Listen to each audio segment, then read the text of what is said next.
Assalamualaikum warahmatullahi wabarakatuh. Sahabat Islam, inilah daftar orang-orang yang pernah menyandang gelar khalifah, pemimpin agama dan politik tertinggi dari sebuah negara Islam yang dikenal sebagai khilafah, dan gelar penguasa umat Islam, sebagai penerus politik Muhammad. Semua tahun menurut Masehi. Beberapa Muslim percaya bahwa, setelah meninggalnya Nabi Muhammad pada tahun 632 Masehi, krisis suksesi muncul karena Nabi Muhammad tidak meninggalkan ahli waris yang diakui secara umum. Penunjukan khalifah. Pada umumnya, khalifah utama ini diakui oleh hampir semua dunia Islam. Ketersambungan kepemimpinan ini setidaknya terdapat beberapa macam. Penunjukan. Seorang khalifah menunjuk seseorang untuk menjadi penerusnya. Hal ini seperti yang dilakukan Abu Bakar kepada Umar bin Khattab, Muawiyah kepada Yazid, dan Sulaiman bin Abdul Malik kepada Umar bin Abdul Aziz. Dalam cara ini, seseorang yang telah ditunjuk akan menjadi khalifah setelah khalifah lama mangkat. Pengangkatan. Seorang khalifah baru diangkat oleh Dewan Musyawarah, Majelis Negara, atau pihak berwenang lain yang merupakan bagian dari pemerintahan khalifah sebelumnya. Bila tidak, tokoh berpengaruh yang semula berada di luar lingkaran dalam khalifah lama dapat menunjuk seseorang calon dan disetujui para pemuka dari anggota pemerintahan khalifah sebelumnya. Contoh kasusnya adalah pengangkatan Ali bin Abi Thalib dan Marwan bin Al-Hakam. Pewarisan. Metode ini biasanya dilakukan dalam sistem monarki dinasti yang menunjuk anggota keluarga besar penguasa lama sebagai penerus. Sistem pewarisan ini tidak harus menurunkan jabatan yang bersangkutan dari orang tua kepada anak, tapi bisa juga kepada kerabat lain yang masih dipandang sebagai satu keluarga besar dengan penguasa lama. Di masa Abbasiyah sendiri, tampuk kekhalifahan sering diwariskan dari penguasa lama ke saudaranya, sepupunya, atau keponakannya. Penyerahan. Seorang khalifah lama menyerahkan kedudukannya kepada orang yang dia tunjuk. Berbeda dengan metode penunjukan, penyerahan berarti khalifah lama masih hidup dan turun tahta sehingga khalifah baru dilantik saat pendahulunya masih hidup dalam keadaan sudah bukan merupakan khalifah lagi. Hal ini pernah dilakukan Hasan bin Ali yang menyerahkan kedudukannya kepada Muawiyah dan Muhammad al-Mutawakil III kepada Selim I. Penggulingan. Khalifah baru mendapat kedudukannya setelah menggulingkan khalifah sebelumnya. Hal ini terjadi pada Wangsa Abbasiyah yang menggulingkan Wangsa Umayyah. Selain 5 metode tersebut, ada juga beberapa kasus khusus. Pemilihan Utsman menjadi khalifah merupakan gabungan dari metode penunjukan dan pengangkatan. Di ranjang kematian, Umar menunjuk 6 orang untuk memilih salah satu di antara mereka menjadi khalifah. Wangsa Abbasiyah mulai abad ke-9 secara praktik menggunakan gabungan pewarisan dan pengangkatan. Khalifah harus merupakan keluarga Abbasiyah, tapi para tokoh militer berpengaruh kerap campur tangan secara terbuka. Pada masa-masa Khalifah Abbasiyah kehilangan sebagian besar pengaruhnya, para pemuka militer ini bahkan memiliki kekuatan untuk menurunkan khalifah yang sudah dipandang tidak layak. Kekhalifahan dimulai sejak Abu Bakar dilantik menjadi khalifah pada 632 dan pembubaran kekhalifahan pada tanggal 3 Maret tahun 1924. Sesuai latar belakang masing-masing khalifah, kekhalifahan dibagi menjadi beberapa masa. Khulafaur Rasyidin, Wangsa Umayyah, Wangsa Abbasiyah, Wangsa Utsmaniyah. Khulafaur Rasyidin 632 sampai 661. Abu Bakar Siddiq 2 tahun 76 hari. Umar bin Khattab 10 tahun 73 hari. Utsman bin Affan 11 tahun 223 hari. Ali bin Abi Thalib 2 tahun 224 hari. Dan Imam Al-Hasan bin Ali 6 bulan. Dinasti Bani Umayyah 661 sampai 750. Secara silsilah, khalifah dari Wangsa Umayyah dibagi menjadi 2. Kelompok Sufyani, yakni yang merupakan keturunan dari Abu Sufyan bin Harb. Ada 3 orang khalifah yang berasal dari garis Sufyani. Kelompok Marwani, merujuk kepada Marwan bin Al-Hakam dan keturunannya. Ada 11 orang khalifah yang berasal dari garis Marwani. Abu Sufyan dan Al-Hakam ayah Marwan adalah cucu dari Umayyah bin Abdi Aziz Syams dan dari sini nama Bani Umayyah ditetapkan. Muawiyah bin Abu Sufyan, Yazid bin Muawiyah, Muawiyah bin Yazid, Marwan bin Al-Hakam, Abdul Malik bin Marwan, Al-Walid bin Abdul Malik, dan seterusnya. Dinasti Abbasiyah 750-1258, tahun 1261 sampai tahun 1517. Wangsa Abbasiyah adalah keluarga besar yang merupakan keturunan dari Abbas bin Abdul Muthalib, paman Nabi Muhammad. Silsilah dari ayah dari dua khalifah Bani Abbasiyah pertama adalah Muhammad bin Ali bin Abdullah bin Abbas. Masa kekhalifahan Bani Abbasiyah dibagi ke dalam dua periode. Periode pertama adalah sebelum jatuhnya Baghdad pada 1258 dan periode kedua adalah setelah penaklukan Baghdad.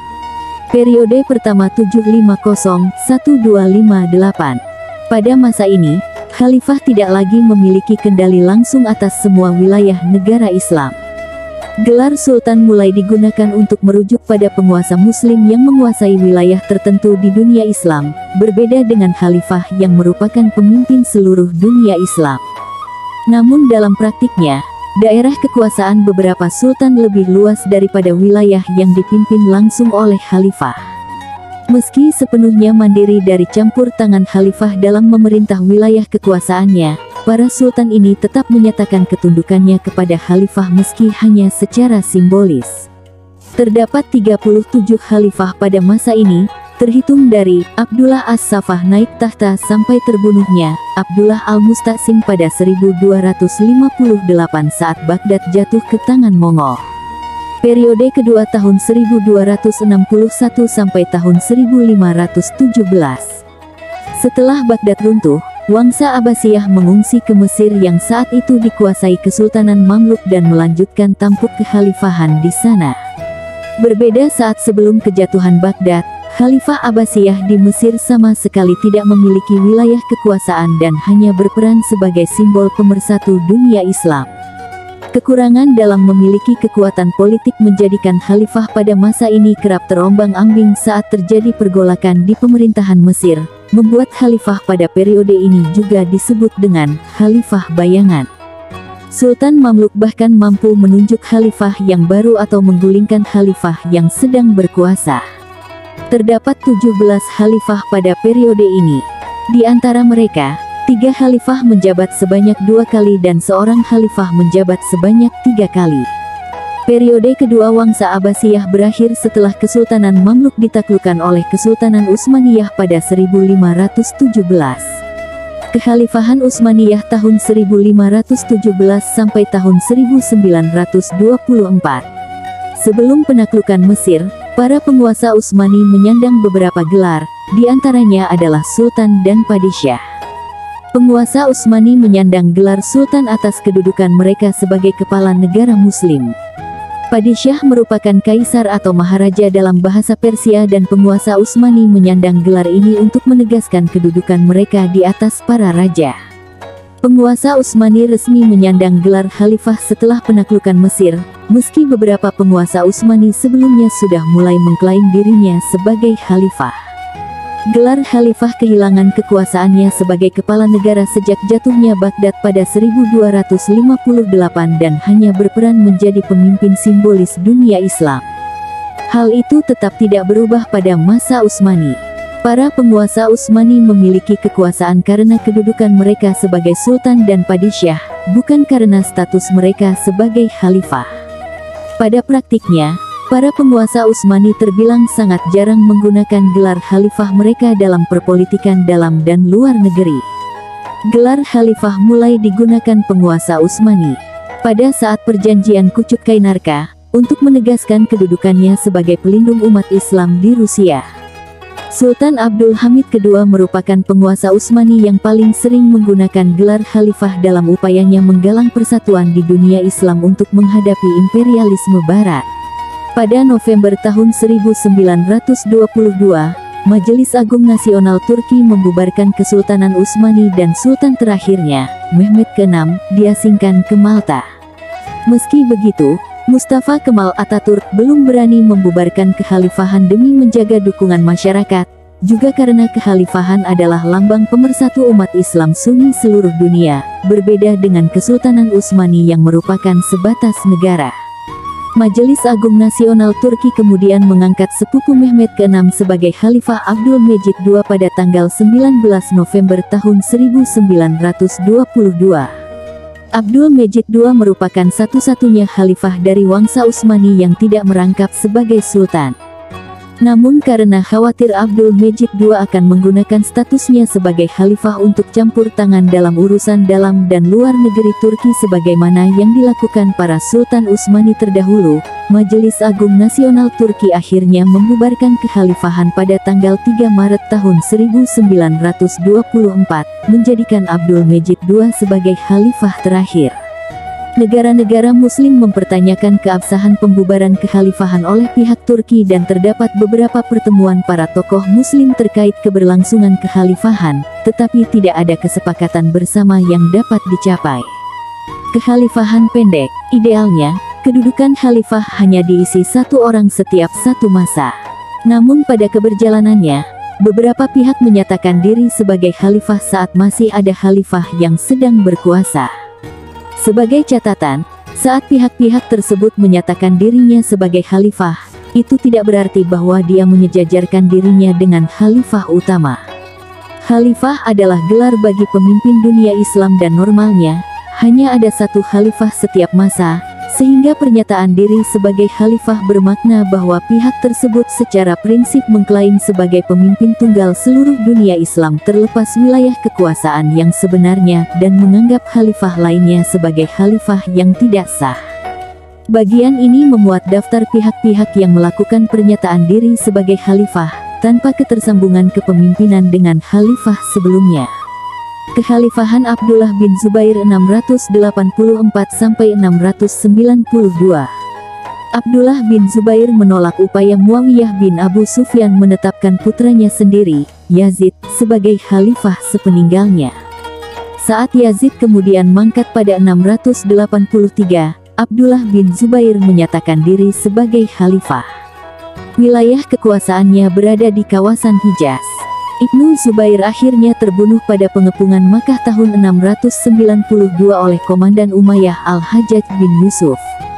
Dinasti Fatimiyah 909–1171. Fatimiyah berasal dari Ismaili yang merupakan cabang dari Syiah. Oleh karena itu kekhalifahan ini tidak diakui oleh sebagian besar Sunni, baik dalam wilayah kekuasaan mereka maupun negara tetangga. Para penguasa Fatimiyah mengklaim sebagai keturunan dari nama putri Muhammad, Fatimah, yang mana menjadi dasar bagi penamaan Fatimiyah. Khalifah di Cordoba 929–1031. Setelah Wangsa Umayyah yang berkuasa di Damaskus digulingkan oleh Wangsa Abbasiyah pada tahun 750, keturunan mereka yang tersisa meninggalkan tempat kekuasaan lama mereka dan berkuasa di semenanjung Iberia kawasan Spanyol dan Portugal modern. Meski Abdurrahman III sebagai khalifah pertama di Cordoba merupakan keturunan para khalifah Umayyah yang berkuasa di Syam, para khalifah Cordoba tidak dimasukkan dalam daftar khalifah utama. Hal ini karena dari berakhirnya kekuasaan Umayyah di Damaskus sampai tahun 929, anggota Wangsa Umayyah pada umumnya mengakui Wangsa Abbasiyah sebagai pemimpin dunia Islam yang sah. Mereka sendiri awalnya menggunakan gelar Amir atau Sultan saat berkuasa di Andalusia. Namun pada tahun 929, hampir 2 abad setelah kekuasaan Umayyah di Damaskus runtuh, Abdurrahman III baru menyatakan dirinya sebagai khalifah, sehingga klaimnya tidak tersambung dengan para khalifah leluhurnya. Sebagaimana khalifah lain, khalifah di Cordoba juga mengklaim kepemimpinan atas seluruh dunia Islam, meski secara de facto kekuasaannya hanya berkisar di Andalusia dan Maghrib. Khalifah di Cordoba hanya bertahan selama 1 abad. Selama rentang waktu tersebut, tampuk kekhalifahan dipegang oleh Wangsa Umayyah dan Wangsa Hamud. Khalifah Muwahhidun tahun 1145 sampai tahun 1269. Tidak diterima secara luas, kekuasaan yang sebenarnya adalah bagian dari Afrika Utara dan semenanjung Iberia. Kekhalifahan Syarif 1924. Upaya terakhir untuk mengembalikan kekhalifahan dengan pengakuan ekumenis dilakukan oleh Syarif Husain dari Hijaz dan Syarif Makkah, yang memimpin pada tanggal 11 Maret tahun 1924 sampai tanggal 3 Oktober tahun 1924, ketika ia meninggal dan tahta tersebut turun kepada anaknya Ali bin Husain, tetapi anaknya tidak ingin menerapkan kekhalifahan. Pada tanggal 29 Juni tahun 2014, negara Islam memproklamirkan kembalinya kekhalifahan Islam, dengan khalifah pertamanya sebagai Amirul Mukminin Abu Bakar Ibrahim bin Awad al-Badri al-Husaini al-Hashimi al-Quraisy as-Samera I al-Baghdadi, wilayah yang diklaim kekhalifahan pada puncaknya menguasai 12 juta orang. Pada puncaknya, negara Islam menguasai wilayah di berbagai negara termasuk Irak, Suriah, Lebanon, Nigeria, Libya, Filipina, Afghanistan, Kongo, Yaman, dan wilayah Sinai di Mesir. Selain itu, mereka menjalankan sel gerilya di banyak negara lain. Pada tahun 2014-15, lusinan kelompok Salafi Jihadi dan ulama di seluruh dunia berjanji setia kepada ISIL mengklaim kekhalifahan. Pada awal tahun 2022, ISIS menempati beberapa wilayah di Nigeria dan memiliki 3 juta orang di bawah kekuasaannya, terus mempertahankan kendali atas 5 kantong gurun tak berpenghuni di Suriah Tengah.